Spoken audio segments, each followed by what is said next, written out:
My daily lesson চ্যানেলের পক্ষ থেকে সকল শিক্ষার্থী, শিক্ষক, শিক্ষিকা ও অভিভাবকগণকে স্বাগতম ও শুভেচ্ছা জানাই। তো সুপ্রিয় শিক্ষার্থী বন্ধুরা, আজকে আমরা সপ্তম শ্রেণী গণিত বার্ষিক পরীক্ষা 2024-এ যে প্রকাশিত যে তোমাদের যে গণিতের যে নমুনা প্রশ্নের যেটা আছে আমাদের, সেখান থেকে আজকে আমাদের যে সঠিক উত্তর এবং এক কথায় উত্তর মানে হচ্ছে ক বিভাগ, এই ক বিভাগের আমরা আজকে সম্পূর্ণ সমাধানটা আজকে আমরা দেখব। আর একটা মেসেজ আছে, সেটা হচ্ছে এই পর্বটা হচ্ছে 1 মানে পার্ট 1। আগামী পর্বে আমরা খ বিভাগ এবং গ বিভাগটা নিয়ে কাজ করব।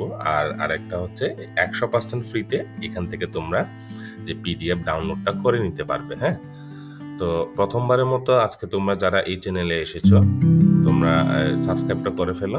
তো আমরা শুরু করব। তো সুপ্রিয় শিক্ষার্থী বন্ধুদের, প্রথমে আমরা দেখে নিতে পারি ক বিভাগে কয়টা প্রশ্ন আছে আমাদের। আমরা এখানে দেখতে পাচ্ছি বার্ষিক সমষ্টি মূল্যায়ন 2024 বিষয় গণিত, শ্রেণী হচ্ছে সপ্তম, ক বিভাগে এই যে 1 থেকে, এটা হচ্ছে সঠিক উত্তর, 1 থেকে তোমার যে 15 পর্যন্ত আছে হচ্ছে নম্বর পর্যন্ত, এই যে 15 নম্বর পর্যন্ত এক সঠিক উত্তর, এবং 16 নম্বর থেকে 25 নম্বর পর্যন্ত আছে হচ্ছে এক কথায় উত্তর। তো শিক্ষার্থী বন্ধুরা, এই 25টা কাজ আজকে আমরা দেখি। প্রথমে শুরু হচ্ছে আমাদের 1 নম্বর, যেটা লেখা আছে এখানে, একটি রম্বসে কর্ণদ্বয়ের দৈর্ঘ্য যথাক্রমে 24 সেন্টিমিটার এবং 18 সেন্টিমিটার হলে ক্ষেত্রফলে কত সেন্টিমিটার? এখানে 4টা অপশন আছে শিক্ষার্থী বন্ধুরা। তো আমরা যদি দেখি, এইরকম যদি একটা, আমরা জানি রম্বসটা দেখতে চিত্র এইরকম হয় যে এ বি সি ডি, এখানে কর্ণদ্বয়ে 2টা কর্ণ, একটা কর্ণ হচ্ছে এই যে 18 সেন্টিমিটার আর একটা কর্ণ হচ্ছে 24 যে সেন্টিমিটার। তারপরে আমরা সবাই জানি যে রম্বসের যে কর্ণদ্বয়ে যদি এইভাবে দেয়া থাকে, ক্ষেত্রফল যদি বের করতে হয়, তাহলে যে ক্ষেত্রফলটা হচ্ছে হাফ গুণ প্রথম কর্ণ গুণ হচ্ছে দ্বিতীয় কর্ণ। তাহলে আমরা দেখতে পাচ্ছি এখানে যে সূত্রটি ব্যবহার করে যদি আমরা বসাই দিই, এই যে হাফ গুণ 24 গুণ 18, তাহলে আমরা 24-এর সাথে 18 যদি গুণ করা হয় 432, তারপর কাটাকাটি অথবা ভাগ করে আমরা 216 বর্গ সেন্টিমিটার পেতে পারি। তো এখানে উত্তর হচ্ছে এই যে গ, যে 216। তারপরে স্লাইডে যদি যাই, এবার হচ্ছে 2 নম্বরে যেটা লেখা আছে, বৃত্তের পরিধি সি এবং ব্যাস ডি হলে নিচে কোন সম্পর্কটি সঠিক? তো আমরা প্রথমে একটা এইরকম একটা বৃত্তর যে ছবি এঁকে আমরা এখানে দেখতে পাচ্ছি একটা যে ব্যাস আছে এখানে, যে ডি, আর ব্যাসার্ধ হচ্ছে আর, মানে ব্যাসার্ধের দ্বিগুণ হচ্ছে ব্যাস, অথবা ব্যাসের অর্ধেক হচ্ছে যে ব্যাসার্ধ। তারপর হচ্ছে পরিসীমাটা অথবা যে পরিধিটা যদি আমরা দেখি, এখানে সি দেখতে পাচ্ছি। হ্যাঁ, এই যে সি ব্যাসার্ধ, তারপর হচ্ছে ডি হচ্ছে ব্যাস। আমরা যেটা জানি ব্যাসার্ধ সমান হচ্ছে যে ব্যাস ভাগ হচ্ছে 2, হ্যাঁ, মানে ব্যাসের অর্ধেক আর কি। তারপর পরিধি হচ্ছে সি সমান হচ্ছে 2 পাই আর, তারপর হচ্ছে এটাকে যদি আমরা এখানে যদি দেখি 2 পাই গুণ আর এর সমান, তাহলে আমরা দেখতে পাচ্ছি এই যে এই আর এর মানটা যদি আমরা বসাই দিই ডি ভাগে এই যে 2, তারপর এই 2 যদি কাটি, তাহলে আমরা পাবো হচ্ছে C equal to R D. তাহলে এখানে উত্তরটা হবে হচ্ছে খ নম্বর, C equal to R D. এখন আমরা 3 নম্বর কাজটা শুরু করব। আমরা দেখতে পাচ্ছি 8x square Y J square এবং 10x cube Y square Z to the power 4 রাশি দিয়ে গসাগু নিচের কোনটি? এখানে 4টা অপশন দেওয়া আছে। আমরা প্রথমে যে 8-এর গুণনীয়কটা বের করলে 2 গুণ 2 গুণ 2 পাই, তারপর হচ্ছে থাকে হচ্ছে 10-এর যে গুণনীয়কটা বের করা, তারপর এই 10-এর গুণনীয়ক যদি বের করি 2 গুণ 5।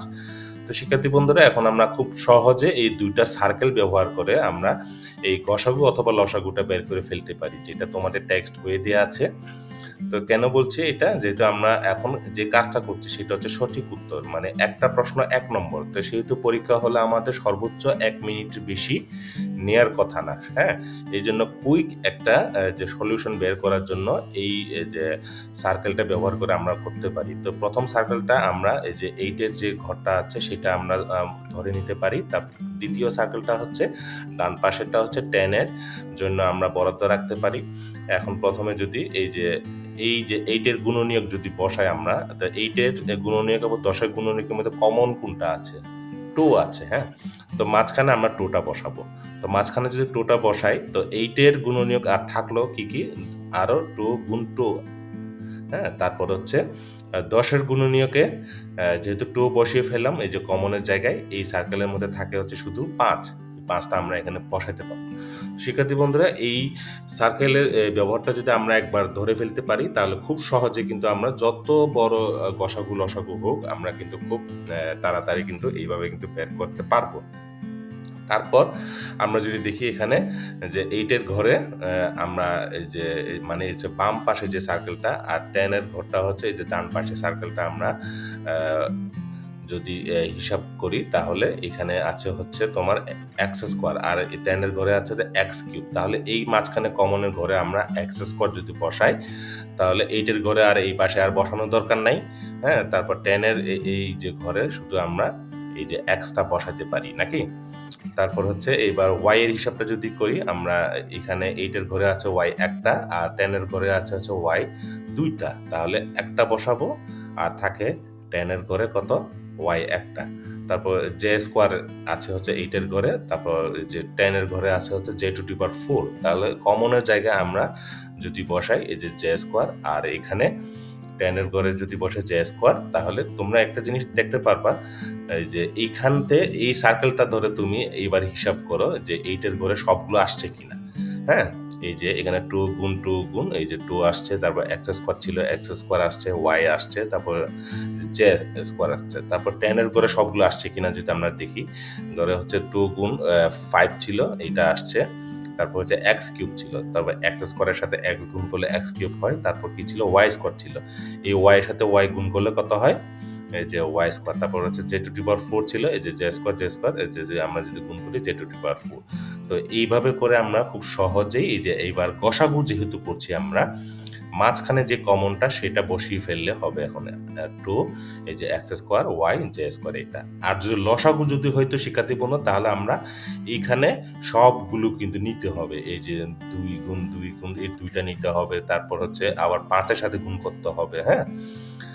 এই যে 2 দুগুণে 4, 4 দুগুণে 8, 5 40, তারপর হচ্ছে তোমার এই যে এখানে এই যে এক্স স্কোয়ার আসবে, তারপর ওয়াই, তারপর হচ্ছে এই যে জে স্কোয়ার আসবে যদি লসাগু করি। তাহলে এই যে চিত্রটা আমরা বের করে আমরা গসাগু বের করতে পারবো এবং লসাগু কিন্তু বের করতে পারবো, হ্যাঁ। তো আশা করি শিক্ষার্থী বন্ধুরা তোমরা বুঝতে পেরেছো। তো এইখানে উত্তরটা হবে হচ্ছে two X square Y J square এখানে। তারপরে 4 নম্বরে যদি আসিস এখানে একটা উৎপাদক আছে, সেটা আমাদের কাজটা করতে হবে যে 5 minus 4x minus x square, হ্যাঁ। তো এটা যদি আসি আমরা, তো আমরা প্রথমে এই রাশিটাকে সাজিয়ে ফেলবো এই যে প্রথমে minus x square minus 4x plus 5। তো এটাকে আমরা সমাধান করার জন্য এটা মিডল যে টার্মটা আমরা ব্যবহার করব। তো আমরা সবাই জানি এটা এই যে এক্স স্কোয়ারের আগে হচ্ছে 1 আছে, তারপর সর্বশেষ যে পদটা আছে 5, তার মানে এই প্রথম পদের এই যে সাথে যে শেষ পদটা যদি আমরা যদি গুণ করি তাহলে পাবো হচ্ছে 5 একে 5, তার মানে আমার হাতে আছে হচ্ছে 5, মাঝখানে কত আছে দেখবো। তো মাঝখানে আছে হচ্ছে মাইনাস 4x, তো 4 বানাইতে হবে আমাকে, হ্যাঁ।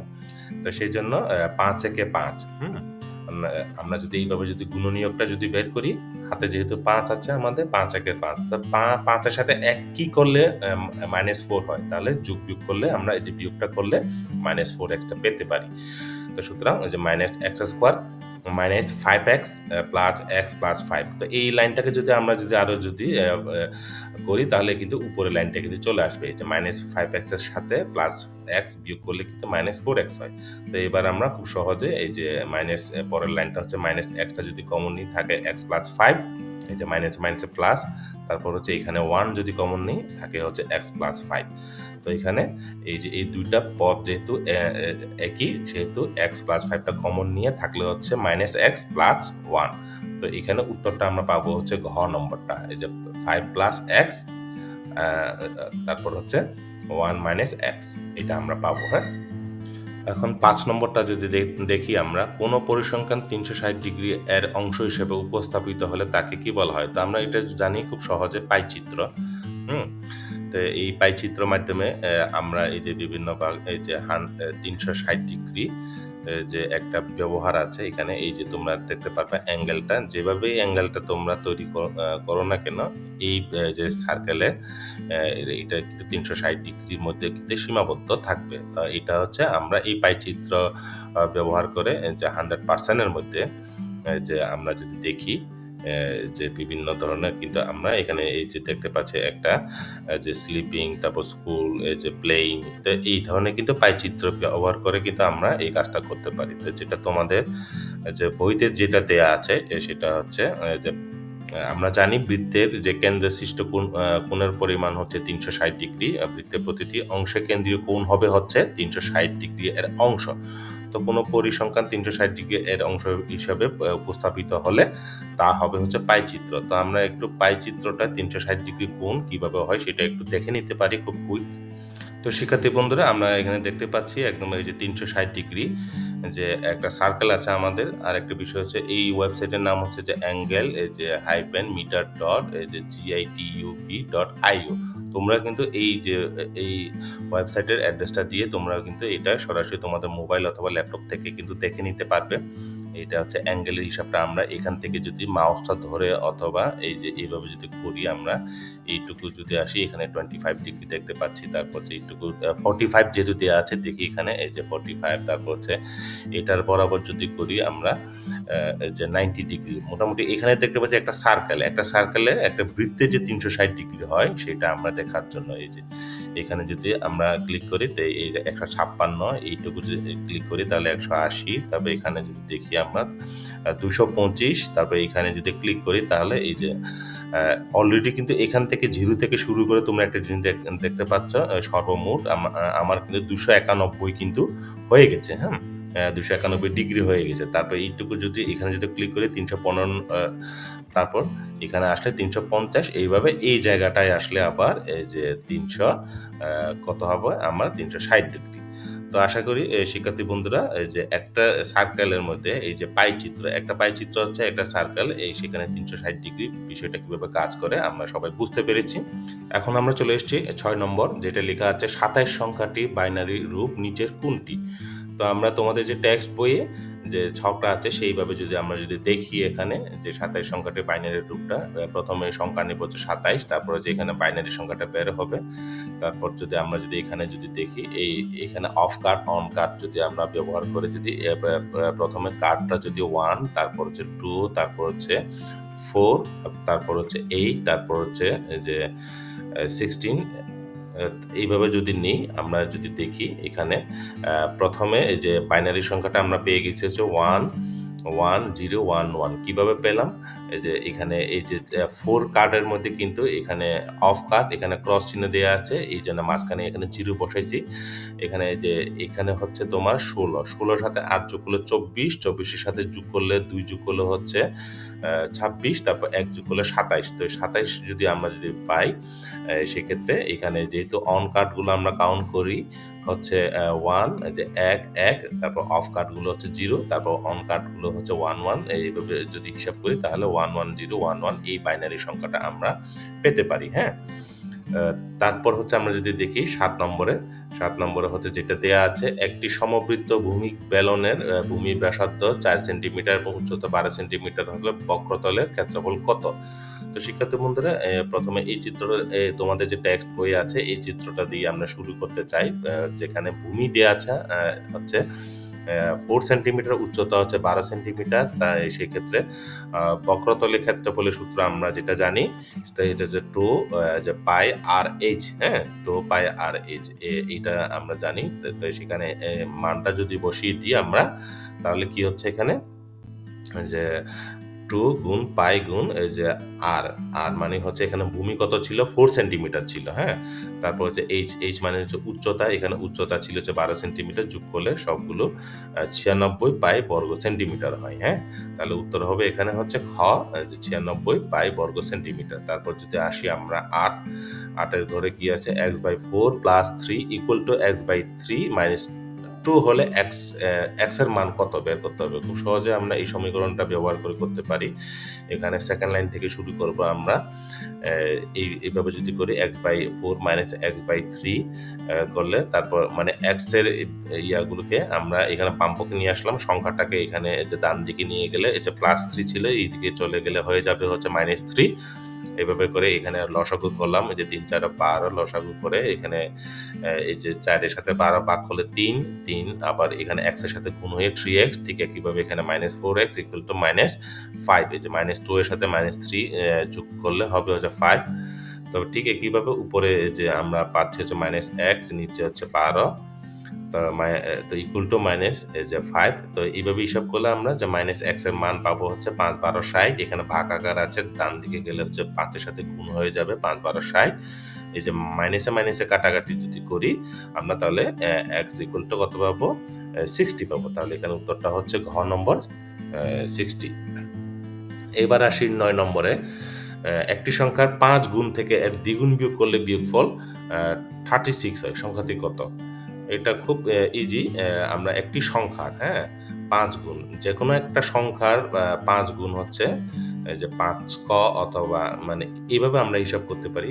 এই বিষয়টা হচ্ছে অনেকে কিন্তু এই জিনিসটা বুঝতে আমরা কিন্তু ভুল করি, অথবা অনেকে কিন্তু অনেক শিক্ষার্থী কিন্তু এইটা কিন্তু বুঝে না। এখানে গণিতে সবচাইতে প্রথম শর্ত হচ্ছে ভালো করা, যে গণিতে যেটা লিখা আছে সমস্যার অঙ্কে সেই সমস্যার প্রত্যেকটা শব্দ মানে অর্থটা বুঝা। তো আমরা যতক্ষণ না পর্যন্ত না বুঝবো বারবার পড়তে থাকবো আমরা। তো এখানে যে কি বলা হচ্ছে, একটি সংখ্যা, তো সংখ্যা যেকোনো একটা, সেই সংখ্যার 5 গুণ। তো ওই সংখ্যাটা কিন্তু আমরা জানি না, এই জন্য ক ধরলাম আমরা। যেহেতু কত গুণ বলছে, 5 গুণ। একটি সংখ্যা 5 গুণ হচ্ছে একটি সংখ্যা যেটা দেয়া নাই ওইটার সাথে যদি 5 গুণ করি তাহলে ওই একটা সংখ্যা। হ্যাঁ? তার মানে এটা গেলে একটা সংখ্যা হিসাব 5 ক, তার মানে আরেকটা সংখ্যা আছে, হ্যাঁ? তো এর দ্বিগুণ বিয়োগ করলে, তো যেই সংখ্যাটাকে আমরা পেলাম এটা থেকে যদি দ্বিগুণ যদি বিয়োগ করি, তারপর আবার ওই সংখ্যারই দ্বিগুণটা কত হবে? মানে একটি সংখ্যা 5 গুণ হলে 5 ক, তারপর ওই সংখ্যারই দ্বিগুণ হলে হবে 2 ক। এখন যদি এখানে বলা হয়তো ওই সংখ্যার 3 গুণ তাহলে হচ্ছে 3 ক হইতো, হ্যাঁ? তো এখানে বলা হচ্ছে এই ২টা যদি বিয়োগ করি তাহলে কত হয়? বিয়োগফল 36 হয়। তো শর্ত মতে এইজন্য বললাম এই যে 5 ক বিয়োগ 2 ক ইকুয়াল টু 36। এই ইকুয়েশনটা যদি আমরা দাঁড় করে ফেলতে পারি তাহলে কিন্তু উত্তরটা কিন্তু বের হয়ে যাবে। এই ইকুয়েশনটা যদি আমরা আ যে কি বসাইলাম, 5 ক বিয়োগ 2 ক ইকুয়াল টু কত? 36। তো এখানে 5 ক এর সাথে 2 ক বিয়োগ করলে 3 ক, তারপর 36 ক এর মান, তাহলে আমরা কত পাচ্ছি? 12 পাচ্ছি। এখানে তুমি যদি এইবার যদি এই যে 12 যদি বসাও, মানে আমার উত্তর হচ্ছে কত এখানে? 12, হ্যাঁ? তো এখন তুমি যদি একটু উত্তরটা ঠিক আছে কিনা এইটা পরীক্ষা হলে তুমি কিভাবে চেক করতে পারবা? এই ক এর মানের মধ্যে 12 যদি বসিয়ে ফেলো, ৫ 12 কত? ৬০। আর এখানে ক এর মানের মধ্যে 12 যদি বসাও তাহলে কিন্তু 12 দুগুণে ২৪, হ্যাঁ? তো কখনো মানে একটা ক্রস চেক করার জন্য, তো এখানে ৬০ এর সাথে যদি ২৪ যদি বিয়োগ করি আমরা তাহলে ৩৬ হয় কিনা, হ্যাঁ? তো এইভাবে কিন্তু উত্তরটা কিন্তু পরীক্ষা হলে বসে একা কিন্তু নিজে কিন্তু আমরা এনশিওর নিশ্চিত করে ফেলতে পারি আমরা, হ্যাঁ? তো এটা একটা বিষয়। এই টিপসটা তোমরা অনেকেই জানো। এখন যদি যাই ১০ নম্বরে, যে এখানে একটা চিত্র দেয়া আছে। যে পাশের চিত্র সমগ্র তলে যে ক্ষেত্রফলটা কত বর্গ কিলোমিটার, কত বর্গ সেন্টিমিটার। তো আমরা যদি দেখি এখানে দৈর্ঘ্য দেয়া আছে হচ্ছে 4 সেন্টিমিটার, প্রস্থ কিন্তু 4 সেন্টিমিটার, উচ্চতা হচ্ছে 10 সেন্টিমিটার।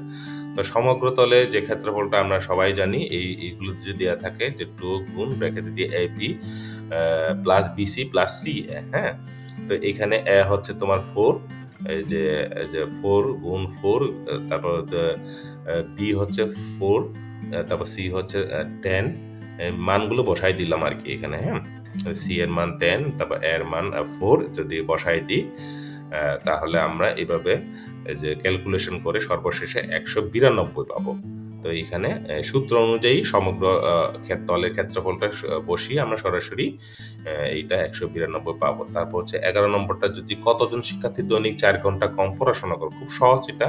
আমরা যদি দেখি এইখান থেকে যে x অক্ষের আমরা 4 পর্যন্ত হিসাব করব। যেহেতু এখানে ঘন্টায় বলা হচ্ছে, এই যে ঘন্টায়, আবার এখানে y অক্ষের মধ্যে বলা হচ্ছে শিক্ষার্থীর সংখ্যা। এখন এই 4 ঘন্টাটা এইটুকু পর্যন্ত নিয়ে নিই, তাহলে এখানে এই যে শিক্ষার্থী সংখ্যাটা পাবো, এখানে এই যে 22 থেকে শুরু করে আমরা হিসাব করব। তাহলে আমরা এখানে 22 যে তারপর 4 যোগ 8 যোগ 22 তাহলে 34, হ্যাঁ? তাহলে উত্তরটা কত হবে? 34। তো এই যে এই ক্যালকুলেশনটা তোমরা একটু খুব সহজে করে নিতে পারবে। প্রথমে x অক্ষরটা 4 ঘন্টা ধরে আমরা এইদিকে, তারপর y অক্ষের দিকে দেখব কোনটা আসে, হ্যাঁ? তো এইটা এবার আমরা যদি আসি 12 নম্বরে, একটি বর্গক্ষেত্রের পরিসীমা 52 মিটার হলে এর ক্ষেত্রফল কত বর্গ মিটার? তো আমরা জানি একটা বর্গ এইভাবে নিলাম, 4টা বাহু সমান, প্রত্যেকটা বাহু সমান বর্গে, যেটা আমরা জানি। তো আমরা এই যে তারপর হচ্ছে এই যে পরিসীমা তখনই বের হবে যখন 4টা বাহুর যোগফল কত হবে? 52 মিটার হবে, হ্যাঁ? তো আমরা প্রত্যেকটা বাহুর দৈর্ঘ্য কত এটা কিন্তু আমরা জানি না। হুম? তো এখন আমরা যে কাজ করব, এইটা এই ইকুয়েশনটা যদি করি, 4a মানে 4a ইকুয়াল টু 52 মিটার সমান a এর মান আমরা কত পাবো? 13। তো এখানে কিন্তু একটা বাহুর মান পাইলে একটা বর্গক্ষেত্রে প্রত্যেকটা বাহুর মান কিন্তু পেয়ে গেলাম, হ্যাঁ? যেহেতু সমান প্রত্যেকটা বাহু। তো আমরা এই যে 13 মিটার, প্রত্যেকটা 13 মিটার যদি বসাই, এখন এই সবগুলো যোগ করলে হবে হচ্ছে আমার কত? এই যে 52 মিটার হবে। তো 4 13 52, এইভাবে কিন্তু আমরা হিসাবটা করতে পারি, হ্যাঁ? তো এইবার বর্গক্ষেত্রের ক্ষেত্রফল, এই বর্গক্ষেত্রের ক্ষেত্রফল যদি আমরা বের করি, এই যে 13 গুণ 13 সমান কত হয়? এই যে 169 যে বর্গমিটারটা আমরা পাবো, হ্যাঁ? তারপর যদি দেখি আমরা 13 নম্বরে, একটি কাঠের বাক্স দৈর্ঘ্য 5 সেন্টিমিটার, প্রস্থ হচ্ছে তোমার কত? 4 সেন্টিমিটার, তারপর আয়তন হচ্ছে 40 ঘন সেন্টিমিটার হলে উচ্চতা কত সেন্টিমিটার? এই কাঠের হিসাবগুলো আমরা যে একটু এই ধরনের ছবিটা দেওয়ার চেষ্টা করেছি আমি। এই যে এইটুকু হচ্ছে 5 সেন্টিমিটার, তারপর হচ্ছে প্রস্থ হচ্ছে 4 সেন্টিমিটার, তারপর হচ্ছে আয়তনটা এই যে পুরো কাঠের বক্সে এই যে আয়তনটা ভিতরে বাইরে 40 ঘন সেন্টিমিটার হলে আমরা উচ্চতাটা বের করব। উচ্চতা আমরা এখন জানি না। তো এই ক্ষেত্রে আমরা আয়তন সূত্র অনুযায়ী দৈর্ঘ্য গুণ প্রস্থ গুণ উচ্চতা, হুম? তো এই যে আয়তন সমান কত আছে? 40 দেয়া আছে, হ্যাঁ? এই কাঠের আয়তন কত? 40 ঘন সেন্টিমিটার। তো আয়তনটা হচ্ছে দৈর্ঘ্য গুণ প্রস্থ গুণ উচ্চতা গুণ করলে তখন কি বের হয়? 40 বের হয়। তো এখান থেকে আমরা দৈর্ঘ্য দেয়া আছে এই অঙ্কে, প্রস্থ দেয়া আছে, উচ্চতাটা বের করতে হবে। তো উচ্চতার মানটা বের করলে আমরা এখানে এইভাবে 2 সেন্টিমিটার পাবো। এই যে দেখো 2 সেন্টিমিটার আমরা পেয়ে গেলাম, হ্যাঁ? এখন 14 নম্বরে আমরা যেটা দেখতে পাচ্ছি, x + 7 into x - 7 equal to যে 15 সমীকরণটির একটি মূল। তো এখানে আমরা এইভাবে টেস্ট করতে পারি, সেটা হচ্ছে এই যে x এর মান, এখানে 4টা অপশন দেয়া আছে তোমার। এই যে -8, -7, +7, তারপর 15। এখানে x এর মান প্রথমে -8 বসিয়ে দেখব, তারপর হচ্ছে এই যে -8 বসিয়ে এই যে x এর মান -8, তারপর এখানে x এর মান -8 যদি বসাই, এই যে -8 এর সাথে +7 বিয়োগ করলে 1 হয়। তারপর এখানে -8 এর সাথে -7 এই যে যোগ করলে হচ্ছে -15 হয়। তারপর মাইনাসে মাইনাসে প্লাস হয়ে গেল, 15 কে 15, এখানে মিলে গেল এই মূলটা, হ্যাঁ? এই যে -15। তার মানে হচ্ছে এখানে উত্তরটা কত হবে? এই যে -8। এখানে যদি x এর মান যদি -7 বসিয়ে যদি তুমি যদি শেষে যদি 15 যদি না পাও, তাহলে কিন্তু হবে না। তাহলে এখানে -8 বসিয়ে, x এর মানটা বসিয়ে আমরা এই যে এই সমীকরণে এই যে মূলটা ছিল হচ্ছে -8টা, এটা পেলাম। তার মানে হচ্ছে এইটাই উত্তর আমাদের। এখন যদি আসি আমাদের যে 15 নম্বরে, রম্বসের ক্ষেত্রফল 100 বর্গ সেন্টিমিটার এবং কর্ণের দৈর্ঘ্য যদি 10 সেন্টিমিটার হয়, তবে আরেকটা কর্ণের দৈর্ঘ্য কত সেন্টিমিটার সেটা আমাদের বের করতে হবে। তো আমরা একটা রম্বসের চিত্র দেখতে পাচ্ছি, এখানে 2টা কর্ণ D1, D2, হুম? তো D1 এর যদি ধরি আমরা, এখানে 10 সেন্টিমিটার, এই যে D2 টা, এই কর্ণের দৈর্ঘ্যটা আমাদের এখন কি করতে হবে? বের করতে হবে, হ্যাঁ? তো আবার এখানে কি দেয়া আছে? এই রম্বসের ক্ষেত্রফলটা, মানে 3টা জিনিসের মধ্যে 2টা দেয়া আছে, তার মানে আরেকটা জিনিস খুব সহজে বের করে ফেলতে পারি আমরা, হ্যাঁ? তো এইটা যদি হয় রম্বসের ক্ষেত্রফল, আমরা জানি যে হাফ গুণ এই যে 2টা কর্ণদ্বয়ের গুণফল, যে কর্ণের যে বর্গক্ষেত্রফলটা যেহেতু দেয়া আছে, হ্যাঁ? তো এখানে রম্বসের ক্ষেত্রফলটা যেহেতু দেয়া আছে 100, আমরা বসায় দিলাম। এই যে নিচে 2 রেখে এই যে 2টা কর্ণটা, এই যে D1 এর মানটা জানি 10 সেন্টিমিটার, যেহেতু D2 জানি না সেহেতু ওইভাবে রাখলাম। তার মানে হচ্ছে D2 মানটা যেটা রাখলাম সেটা D2 মানটা আমরা বের করতে হবে, হ্যাঁ? তো এইভাবে যদি করি আমরা, এই যে দেখো তোমরা মানে সর্বশেষে আমরা এই যে 0 0 কেটে D2 সমান কত পাই? 20 পাবো এখন আমরা, হ্যাঁ? তার মানে এই যে আরেকটা কর্ণের দৈর্ঘ্য কত পেলাম? 20 যে সেন্টিমিটার। তো আশা করি শিক্ষার্থী বন্ধুরা তোমরা বুঝতে পেরেছ। এখন আমরা 15টা আমরা সঠিক উত্তরটা করে ফেললাম। এখন আমরা শুরু করবো এক কথায় উত্তর। তো এখানে 10টা আছে, 16 থেকে 25 পর্যন্ত আমরা খুব দ্রুত করার চেষ্টা করব। প্রথমে দেয়া আছে যে 2 হাতে 10টি আঙ্গুল ব্যবহার করে বাইনারিতে সর্বোচ্চ কোন সংখ্যাটি পাওয়া যাবে, হ্যাঁ? তো আমরা যদি এইভাবে যদি আঙ্গুল যদি ব্যবহার করি, 10টা আঙ্গুল ব্যবহার করে এই যে প্রথম আঙ্গুলটা হচ্ছে 1, 2 মানে তারপর হচ্ছে 4, 8 এটা তো আমরা সবাই জানি। মানে এই বাইনারি সংখ্যা সর্বোচ্চ সংখ্যা এই ধরনের কাজ করার সময় প্রত্যেকটা সংখ্যা যখন পরের সংখ্যাটা যাবে তার আগের সংখ্যা দ্বিগুণ হয়ে যাবে, হ্যাঁ? তো এইভাবে যদি হিসাব করি 1 এর দ্বিগুণ হচ্ছে 2, 2 এর হচ্ছে 4, তারপর হচ্ছে 8, তারপর 16, তারপর 32 মানে আগের যে সংখ্যা সেটা কিন্তু দ্বিগুণ। এই যে 32 এইখানে কেন হইলো? আগের সংখ্যাটা কত? 16, 16 দুগুণ কত? 32, তারপর হচ্ছে 64, 64 কেন হইলো? 32 দুগুণ 64, এভাবে করে 128, 256, 516। খুব সিম্পল ভাবে আমরা এই যে সংখ্যাগুলো পেলাম যে আঙ্গুলের যে ব্যবহার করে এই সংখ্যাগুলো যদি আমরা সবগুলো যদি যোগ করি তাহলে 1023 পাবো আমরা, হ্যাঁ?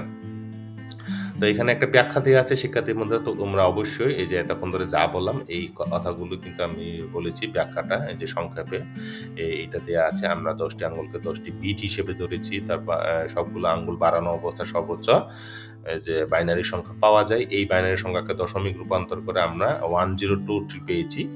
তাই আমরা বলছি 2 হাতে 10টি আঙ্গুল ব্যবহার করে বাইনারিতে সর্বোচ্চ সংখ্যা হলো 1023 অথবা 1023। এবার 17 নম্বরটা যদি আসি, খুব ইন্টারেস্টিং একটা অঙ্ক এটা। আমরা একটু মনোযোগ দিয়ে দেখব। একটি রিবিউস কিউবের ধার হচ্ছে তোমার কত আছে?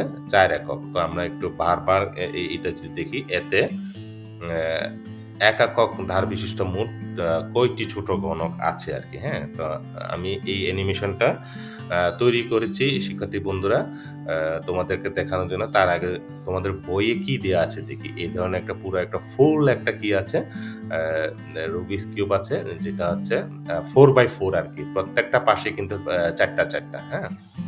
তো আমরা জানি একটা, তারপর হচ্ছে এইভাবে যদি দেখি আমরা প্রথম খণ্ডটা বলছে হচ্ছে এই যে এই পার্টটা, এই তোমার দিকে এই যে যেটা মানে এই পাশটা যদি আমি যদি প্রথম পার্টের এখানে ঘনকের সংখ্যা কত বলছে? 28। তোমরা যদি এখানে যদি হিসাব করে দেখো 28টাই কিন্তু পাবে। যে 1, 2, 3, 4, 5, 6, 7, 8, 9, 10, 11, 12, 13, 14, 15, 16, একে 16 যদি হয় মানে এইভাবে করে তুমি তারপর এই পাশটায় তুমি হিসাব করবা, হ্যাঁ? এইভাবে। তারপরে পার্টটা হচ্ছে এই যে ঘনকের সংখ্যা 20টা, তারপরে পার্টটা হচ্ছে 12টা, তারপরে পার্টটা হচ্ছে এই এইভাবে যদি দেখি এখানে এই পার্টটা যদি আমরা যদি উঠাই, প্রথমে যে এই পার্টটা যদি উঠাই তাহলে আমরা এখানে কাউন্ট করে যদি তুমি দেখো তাহলে কিন্তু 28টা কিন্তু কি পাবা?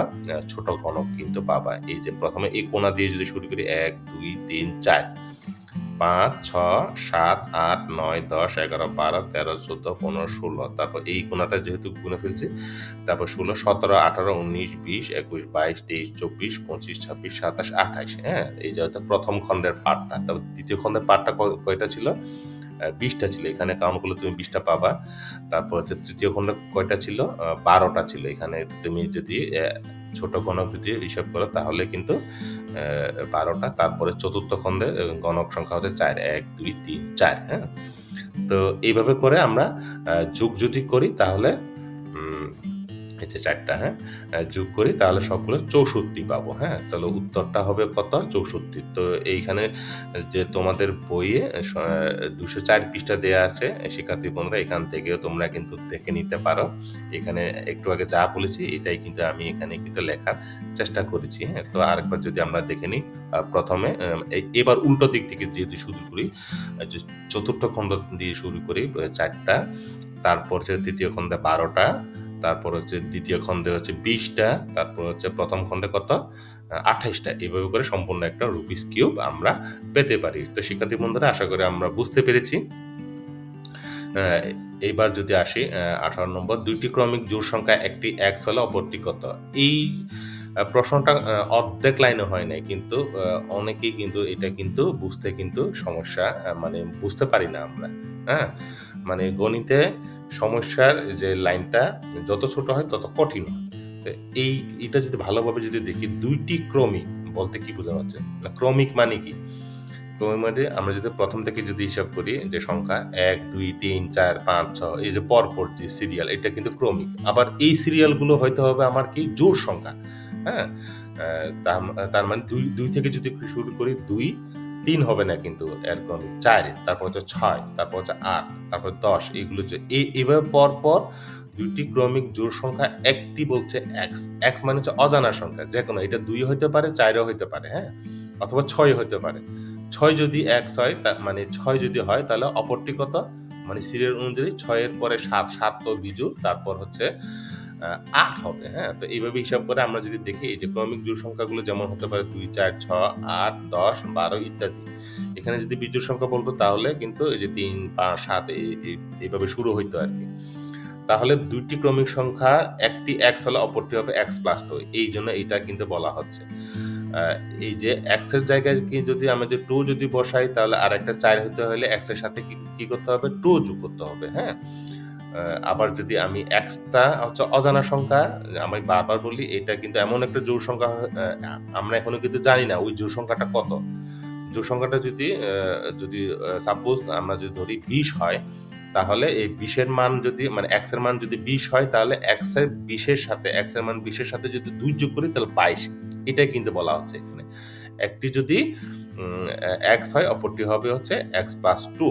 হ্যাঁ, তো এখানে x এর মান 2 হলে অপরটি হবে হচ্ছে 2 প্লাস 2 ইকুয়াল টু 4। এইটাই কিন্তু আমি কিন্তু বলছি, এখানে x এর মান 2 হলে এটা আমরা আমরা কিন্তু ধরে নিচ্ছি। হ্যাঁ, তো তারপর আমরা যদি দেখি উত্তর হচ্ছে তাহলে কত? x plus 2। এই জন্য একটি, তাহলে একটি সংখ্যা কত? x, তাহলে অপরটির সংখ্যা যা হবে সেটা হচ্ছে, মানে আমরা x এর মান যেটা পাবো ওইটার সাথে যদি 2 যোগ করি তাহলে x প্লাস 2। তাহলে এখানে দুইটা সংখ্যা কি কি? একটা সংখ্যা হচ্ছে x, আর একটা সংখ্যা হচ্ছে x প্লাস 2। তো এখানে দুটি ক্রমিক জোড় সংখ্যা হচ্ছে, একটি x, অপরটি কত? x plus 2। এখন যদি 19 নম্বরটা যদি দেখি, যে একটু আগে আমরা একটা গসাগু করেছিলাম যে দুইটা সার্কেল যে ডায়াগ্রাম ব্যবহার করে, শিক্ষার্থী বন্ধুরা নিশ্চয়ই তোমরা মনে আছো।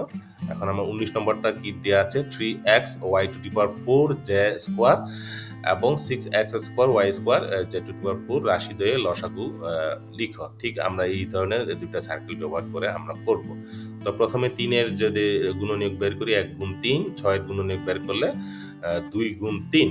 তো এইটা আমরা, 3টা হচ্ছে কমন, এই জন্য আমরা মাঝখানে এই যে কমনের জায়গায় রেখেছি। তো এইখানে 6 এর ডান পাশেরটা যদি ধরি 6 এর সার্কেল, এবং যে বাম পাশেরটা সার্কেলটা যদি 3 এর সার্কেল ধরি, তাহলে 3 বসাইলে আর থাকে কত? এখানে ডান পাশে আরো 2 থাকে। তো এখানে বাম পাশে এই যে সার্কেলের মধ্যে 3 বসিয়ে ফেলছি, আর নাই কিন্তু, হ্যাঁ, একটা বসালে হয়, না বসালে হয়। তারপর যদি আমরা যদি x এর হিসাবটা যদি দেখি, এখানে কেন x লিখলাম? এখানে হচ্ছে যে 3 এর ঘরে x এবং y এর ঘরে কত আছে? x square. তো x টা আগে যেটা ছোট সেটা বসাইলাম। এবার যে 3 এর ঘরে আর কোনো কিছু এইখানে লেখার দরকার নাই, কিন্তু এখানে লিখতে হবে আমার। এখানে x বসাইছি, আর এখানে কত বসাইলে x স্কয়ার হয়? এই শুধু x বসাবো আমরা। হ্যাঁ, x বসাইলে এখানে x এর গুণ করলে কত হবে? x square. ঠিক একইভাবে আমরা এখানে y স্কয়ার কেন লিখলাম? এখানে এই যে 6 এর ঘরে y স্কয়ার এবং 3 এর ঘরে y টু দি পাওয়ার 4 আছে। তার মানে এখানে তোমার এই যে y এর ঘরে আর y কিছু লেখার দরকার নাই। এখানে 6 এর ঘরে y স্কয়ার লিখলে হয়ে যাবে যে y টু দি পাওয়ার 4। হ্যাঁ, তারপর যদি z স্কয়ারটা ঠিক এইভাবে যদি হিসাব করি, আমরা এই যে এভাবে পাবো। এখন আমরা যেহেতু বলছি যে লসাগু করতে হলে সবগুলো আমরা যেটা কমন আর যেটা আনকমন দুই সাইডে সেটা নিতে হবে, বা মাঝখানে কমনটা নিয়ে সেটা হবে লসাগু। আর যদি গসাগু হইতো শিক্ষার্থী বন্ধুরা, তাহলে আমরা কি করতাম? শুধু মাঝখানে যে কমনের যে ভাগটা সেটাই আমরা নিতাম। তো এখন আমরা যদি লসাগু বের করি, তাহলে আমরা দেখব প্রথমে 3 দুগুণ এই যে 3 দুগুণ 6। হ্যাঁ, তো এই এই এই ৩ এর সাথে ২ কি করে ফেলবো আমরা? গুণ করে ফেলবো। মানে সবগুলো নিচ্ছি। তো এই বাম পাশে সার্কেলে কোনো সংখ্যা নাই। যেহেতু ৩ গুণ ২ ৬। এখন আমরা দেখি x এরটা হিসাব করব। x গুণ করলে কত হয়? x square. তারপর y হিসাবটা এই যে y স্কয়ার, y স্কয়ার। তাহলে y টু দি পাওয়ার ৪, তারপর জে স্কয়ার, গুণ করলে কত হয়? আবার যোগ হয়ে যায়। আমরা জানি সূচকের যে গুণের ক্ষেত্রে জে টু দি পাওয়ার ৪। তাহলে এটা হবে হচ্ছে আমার রাশিদ্বয়ের লসাগু। তো এই অঙ্কের ঠিক অঙ্কে যদি গসাগু বের করতে যদি বলা হতো তাহলে কত বের করতাম আমরা? 3x y square J square হইতো শুধু, হ্যাঁ? যদি গসাগু যদি হইতো। এবার ২০ নম্বরে যদি আসি আমরা, একটি সামান্তরিকের ২টি সন্নিহিত বাহুর দৈর্ঘ্য বলছে হচ্ছে ৬০ সেন্টিমিটার এবং ৫ সেন্টিমিটার হলে পরিসীমা অর্ধেক কত সেন্টিমিটার? এখানে একটা মানে সবসময় গণিতে সমস্যার যে প্রশ্নের মধ্যে একটা প্যাঁচ কিন্তু থাকবে। এখানে প্যাঁচটা কোনটা? যে পরিসীমার অর্ধেক। পরিসীমা ফুল যদি বলা হতো তাহলে কিন্তু ঝামেলা শেষ হয়ে যেত। যে সামান্তরিকের পরিসীমা বের করার সূত্রটা বসিয়ে দিলে কিন্তু হয়ে যেত, হ্যাঁ? তো ঠিক একইভাবে আমরা এই ধরনের সামান্তরিক চিত্রটা দেখতে কিন্তু এইরকম, এই যে ২টা কর্ণ আছে এখানে, হ্যাঁ? এই আমরা জানি সামান্তরিকে যে দৈর্ঘ্য প্রস্থ মানে বিপরীত বাহুগুলো পরস্পর সমান, হ্যাঁ? তারপর যদি আমরা যদি এভাবে হিসাব করি, এখানে যে একটা বাহু দৈর্ঘ্য কত দেয়া আছে? ৭ সেন্টিমিটার, আর একটা বাহু দৈর্ঘ্য কত দেয়া আছে? ৫ সেন্টিমিটার। তো এইভাবে যদি দেয়া থাকে, তাই আমরা যদি লিখি সামান্তরিকে পরিসীমা বের করার জন্য ৪টি বাহুর দৈর্ঘ্যের যোগফল বের করতে হয়। এই যে এই প্রত্যেকটা বাহু যোগফল বের করলে কত বের হয়? সামান্তরিক অথবা যে আয়তক্ষেত্রে যে পরিসীমাটা বের হয়। তো যেহেতু ২টি সন্নিহিত বাহুর দৈর্ঘ্য দেওয়া আছে, শুধুমাত্র ২টা দেওয়া আছে, অন্য ২ বাহু সমান। অন্য ২ বাহু সমান বলতে বোঝানো হচ্ছে AD যদি ৭ সেন্টিমিটার হয়, BCও কিন্তু তোমার ৭। AB যদি ৫ সেন্টিমিটার হয়, তার মানে ডিসিও কিন্তু ৫। তার মানে আমাদের ৪টা বাহুর দৈর্ঘ্য কিন্তু আমরা জানি, হ্যাঁ? তার মানে এই ২টা দেয়া থাকলে বাকি ২টাও কিন্তু পেয়ে গেলাম। তার মানে এই ৪টা বাহু কিন্তু আমরা কিন্তু যোগফল বের করলে এই সামান্তরিকে পরিসীমাটা পেয়ে যাব। আবার যেটা পাবো পরিসীমাটা সেটার সাথে যদি ২ ভাগ করি তাহলে অর্ধেকটা হয়ে যাবে। তো আমরা এটাই কিন্তু করব। এই যে সুতরাং যে প্রথম সন্নিহিত বাহুর দৈর্ঘ্য ৭, তারপর হচ্ছে দ্বিতীয়তে ৫। পরিসীমাটা আমরা যদি বের করি, এই যে ৭, আমরা ২ গুণ ৭ যোগ ৫ লিখেছি, অথবা তোমরা যদি এটা যদি করো যে ৭ যোগ ৭ যোগ ৫ যোগ ৫, এইটা যে ৪টা বাহু যোগ করে যেটা হয় সেটার সাথে যদি আমরা যদি ২ গুণ করি তাহলেও কিন্তু আমরা কিন্তু এই যে ২৪ এই যে সেন্টিমিটারটা পাবো। এই ২৪ সেন্টিমিটারটা হচ্ছে আমাদের পরিসীমা। এই ২৪টার সাথে যদি আমরা যেহেতু অর্ধেক বলছে, তাহলে ২ দিয়ে যদি ভাগ করি তাহলে কিন্তু আমাদের উত্তরটাকে পেয়ে যাব। এই যে ২৪ এর সাথে ২ ভাগ করলে ১২ সেন্টিমিটার। তো পরিসীমার অর্ধেকটা কত? আমাদের ১২ সেন্টিমিটার। তো আশা করি শিক্ষার্থী বন্ধুরা তোমরা বুঝতে পেরেছো। এবার আমরা পরের স্লাইডে পরের অঙ্কটা চলে যাব। তো ২১ নম্বরে যেটা দেয়া আছে সেটা হচ্ছে আমাদের যে সিলিন্ডারের ব্যাসার্ধ R একক এবং উচ্চতা যদি h হয় তাহলে সমগ্র তলে ক্ষেত্রফলটা বলছে। এই যে সিলিন্ডারটা দেখতে কিন্তু এক্স্যাক্টলি এইরকম, হ্যাঁ? এই ছবিটা তো তোমাদের যে মানে তোমাদের টেক্সট বইয়ে যে ছবিটা আছে সেটা কিন্তু আমি হুবহু কপি করে এখানে নিয়ে এসেছি। তো এখানে যেটা আছে সমবৃত্ত ভূমিক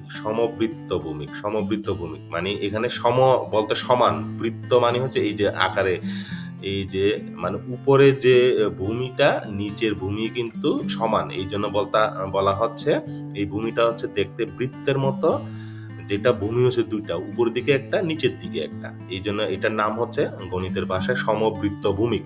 এটা একটা সিলিন্ডার, ২ প্রান্তে অভিন্ন বৃত্তক্ষেত্র। অভিন্ন বলতে এই যে উপরে ভূমিটাও যেটা, নিচের ভূমিটাও কিন্তু একই রকম। আর বৃত্তের ব্যাসার্ধ হচ্ছে R একক হলে বৃত্তের ক্ষেত্রফল হচ্ছে, আমরা এই যে বৃত্তের যে ব্যাসার্ধ হচ্ছে R, এইটা যদি R হয় এইটাও কিন্তু এই যে তাহলে বৃত্তের ক্ষেত্রফল কত পাবো আমরা? মানে এই পার্টটা যদি R হয় এটা R হবে, তাহলে এখানে আমার বৃত্তের যে ব্যাসার্ধটা আমরা কত পাবো? পাই R স্কয়ার, হ্যাঁ? আমরা জানি যে কোনো যে বৃত্তের অথবা সার্কেলের ক্ষেত্রফলের যে বের করার সূত্র হচ্ছে পাই এর সাথে R স্কয়ার, হ্যাঁ? গুণ করলে আমরা কি পাবো? ক্ষেত্রফলটা পাবো আমরা, হ্যাঁ? তারপরে এইখানে বলা হচ্ছে পূর্বেই জেনেছি আমরা সিলিন্ডারের ব্যাসার্ধ R হইলে, এই যে এইখানে কিন্তু সিলিন্ডারের ব্যাসার্ধ কিন্তু R। বলা হচ্ছে আর হলে যে সিলিন্ডারের ব্যাসার্ধ আর একক এবং উচ্চতা এইচ, যে উচ্চতা এখানে কত আছে, উচ্চতা এইচ একক হলে বক্রতলের ক্ষেত্রফল কত হয়, 2 পাই আর এইচ হয়। তো এইটারই এই যে এইটুকু যেটা মানে তীর চিহ্ন দেয়া আছে দাগ, সেই এই যে উপরের যে ভূমির যে পার্ট এবং নিচের ভূমিটা পার্টটা বাদ দিলে বাকি যেটা থাকে সেটার কিন্তু ক্ষেত্রফল, এই যে এটাকে কিন্তু বক্রতল বলে, হ্যাঁ, সোজা তল না, প্লেন না, সমতল না, কিন্তু সমতল মানে হচ্ছে সমান একটা ফ্লোর। তো এটা হচ্ছে এই ফ্লোরটা কিন্তু সমান না, এই যে এই তলটা এই জন্য বাঁকা তল, হ্যাঁ, এই জন্য বক্রতলের আমরা ক্ষেত্রফলটা পেতে পারি। এটাকে একটা আয়তরূপে কিন্তু আমরা একটা চিন্তা করছি আর কি, কল্পনা করছি। এইভাবে যদি করা হয় তাহলে আমরা এখানে উচ্চতা, এই যে দৈর্ঘ্য, এই ক্ষেত্রে আমরা এটা কত পাবো, ক্ষেত্রফলটা এখানে যেটা বলা হচ্ছে 2 পাই আর এইচ। এটা হচ্ছে সূত্র অনুযায়ী। তো এখানে এই যে দৈর্ঘ্যটা হচ্ছে 2 পাই আর যদি হয়, তারপর যদি এই যে প্রস্থটা যদি এইচ হয়, যে 2 পাই আর এর সাথে এইচ যদি গুণ করি তাহলে এই বর্গতলের ক্ষেত্রফলটা কত পাবো, এই যে ক্ষেত্রফল 2 পাই আর এইচ, এই যে 2 পাই আর গুণ এইচ। সুতরাং উপর চিত্র থেকে আমরা লিখতে পারি সিলিন্ডারের সমগ্রতলের ক্ষেত্রফল সূত্র সমান বক্রতলের ক্ষেত্রফল যোগ 2 গুণ বৃত্তের ক্ষেত্রফল। আমরা একটু ভালোভাবে যদি দেখি, বক্রতলের ক্ষেত্রফলটা আমরা কত পেলাম, মানটা যদি বসিয়ে দেব, এখানে 2 পাই আর এইচ পেলাম। তো +2 গুণ বৃত্তের ক্ষেত্রফলটা কত পেলাম আমরা, এই যে পাই আর স্কয়ার। বৃত্তের ক্ষেত্রফল দুইটাই দেখতে পাচ্ছি একই, কিন্তু যেহেতু তল কিন্তু ভূমি কিন্তু উপরে একটা নিচে একটা, তাহলে পাই আর স্কয়ার এই মানটা কিন্তু বসিয়ে দিলাম। এখন যদি আমরা বিয়োগ করি তাহলে কত পাবো, যে 2 পাই আর এইচ যোগ 2 পাই আর স্কয়ার, হ্যাঁ, এই যে দুইয়ের সাথে গুণ করলে এটা হবে। তারপর এইখান থেকে আমরা এই যে 2 পাই আর কমন নিলে থাকে হচ্ছে এইচ প্লাস আর বর্গ একক। তো শিক্ষার্থী বন্ধুরা, আমরা আশা করি এই ক্ষেত্রফলটা আমরা কিন্তু এইটাই কিন্তু উত্তর আমাদের। এবার 22 নম্বর যদি আসি, বৃত্তের পরিধি ও ব্যাসার্ধের অনুপাত কত। এটা আমরা খুব সহজেই একটা বৃত্ত কিন্তু এইভাবে একে কিন্তু এই যে নামগুলো কিন্তু আমরা বসাতে পারি, এই যে পরিধি পুরা যে ঘুরে এসে আবার ওই জায়গায় পর্যন্ত।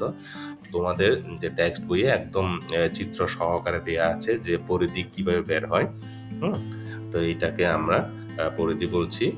যেটা জানি, বৃত্তের ব্যাসার্ধ হচ্ছে, একটা বৃত্তের ব্যাসার্ধ যা হবে তার দ্বিগুণ হচ্ছে ব্যাস। এই যে বৃত্তের ব্যাস হবে 2r, অথবা বৃত্তের ব্যাসটা যা সেটার অর্ধেক হচ্ছে ব্যাসার্ধ। বৃত্তের পরিধি সমান কত, 2 পাই আর, হ্যাঁ, 2 পাই আর। তো এইভাবে যদি বসি, সুতরাং আমাদের পরিধি এবং ব্যাসার্ধ অনুপাতটা, তো পরিধি কত হচ্ছে 2 পাই আর এবং ব্যাসার্ধ কত আর। তো এই আর যদি কেটে দিই তাহলে থাকে হচ্ছে তোমার 2 পাই/1, অথবা 2 পাই বলতে পারি, অথবা 2 পাই/1 আমরা বলতে পারি। এটা হচ্ছে আমাদের উত্তর। 23 নম্বরটা যদি দেখি শিক্ষার্থী বন্ধুরা, কি দেওয়া আছে, 2x - 3x স্কয়ার - 1 = 0।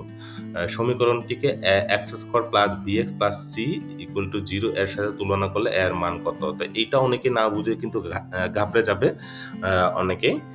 এটা যদি আমি যদি দেখাই এখানে, এই যে এক্স স্কোয়ারটাকে আমরা মানে এটা সাজিয়েছি আর কি, হ্যাঁ, এটা হচ্ছে দ্বিপদ, এটা হচ্ছে এক পদ, এটা হচ্ছে শুধু সংখ্যা। এইভাবে যদি সাজি, 3x square - 3x plus 3x, তারপর হচ্ছে -1। তো এখানে আবার এই এক্স স্কোয়ারের জায়গায় কি আছে, এখানে এক্স স্কোয়ার, তারপর হচ্ছে যে প্লাস bx প্লাস c। এই এখানে বলা হচ্ছে এর মান কত। ঠিক এইভাবে দুটা এই যে দুইটা রাশি এইভাবে সাজিয়ে সব জায়গায় বসে গেল। এই যে এক্স এর জায়গায় এক্স, তারপর হচ্ছে এইখানে এর মানের জায়গায় আমরা যদি এইভাবে যদি চিন্তা করি তাহলে -3 পাবো, হ্যাঁ। তো সুতরাং এর মান কত, -3। তো এইটা যদি কোনো সংখ্যা চেঞ্জ করে যদি তোমাদের পরীক্ষা আসে, আশা করি তোমরা এবার বুঝতে পারবে, হ্যাঁ। 24টা কি বলা হচ্ছে এখানে, 24 নম্বরে অবিন্যস্ত তথ্যের ক্ষেত্রে পরিসর নির্ণয় সূত্র লেখা। তোমাদের টেক্সট বইয়ে হুবহু সূত্রটা আছে, এই জন্য আমি এই সূত্রটা হুবহু বসিয়ে দিলাম, হ্যাঁ। সর্বোচ্চ মান বিয়োগ সর্বনিম্ন মান যোগ 1। তো এটা হচ্ছে পরিসর নির্ণয়ের সূত্র যদি অবিন্যস্ত তথ্য যদি হয়। তারপরে 25 নম্বর যদি আমরা যদি দেখি, কোনো অবিন্যস্ত উপাত্তের সর্বোচ্চ মান হচ্ছে 90, সর্বনিম্ন মান হচ্ছে 35 এবং শ্রেণী ব্যবধান 5 হলে শ্রেণী সংখ্যা কত। তো পরিসর নির্ণয়ের সূত্রটা আগে বের করি আমরা। একটু আগে যেটা দেখলাম, সর্বোচ্চ মান ছিল কত, 90 বিয়োগ 35 যোগ 1। তো এটা যদি আমরা ক্যালকুলেশন করি তাহলে 56 পাবো, হ্যাঁ? তো এখন আমরা শ্রেণী সংখ্যা সূত্রটা বের করি। শ্রেণী সংখ্যা হচ্ছে আমরা সূত্রটা পরিসর বাই হচ্ছে শ্রেণী ব্যবধান। তো পরিসর কত পেলাম? 56 পেলাম। শ্রেণী ব্যবধান কত ছিল দেয়া? এখানে প্রশ্নে 5 ছিল। তো আমরা 56 কে 5 দিয়ে ভাগ করলে 11.2, যেহেতু আমরা একটু কাছাকাছি আনতে হবে এইজন্য 12, হ্যাঁ? তো এটা হচ্ছে আমাদের উত্তর। তো শিক্ষার্থী বন্ধুরা, আজকে মোটামুটি আমরা প্রায় শেষ পর্যায়ে চলে আসছি। আমার যে পার্ট 1 এর যে পর্বটা সেটা কিন্তু আমি এখানে শেষ করেছি। আগামী পর্বে আমরা পার্ট 2 পর্বটা এই যে খ বিভাগ নিয়ে কাজ করব। শিক্ষার্থী বন্ধুরা, তোমরা অবশ্যই আমার সাথে সেখানে থাকবে। তো এই লেসনের মধ্যে আজকে পর্বের মধ্যে তোমাদের যদি কোনো ফিডব্যাক থাকে অবশ্যই তোমরা কমেন্টসে লিখে জানাবে, হ্যাঁ? তো তাহলে কিন্তু আমার যে ভুল ত্রুটিগুলো আমি কিন্তু বুঝতে পারবো। তো সবাই তোমরা অবশ্যই ভালো থাকবে। অসংখ্য ধন্যবাদ।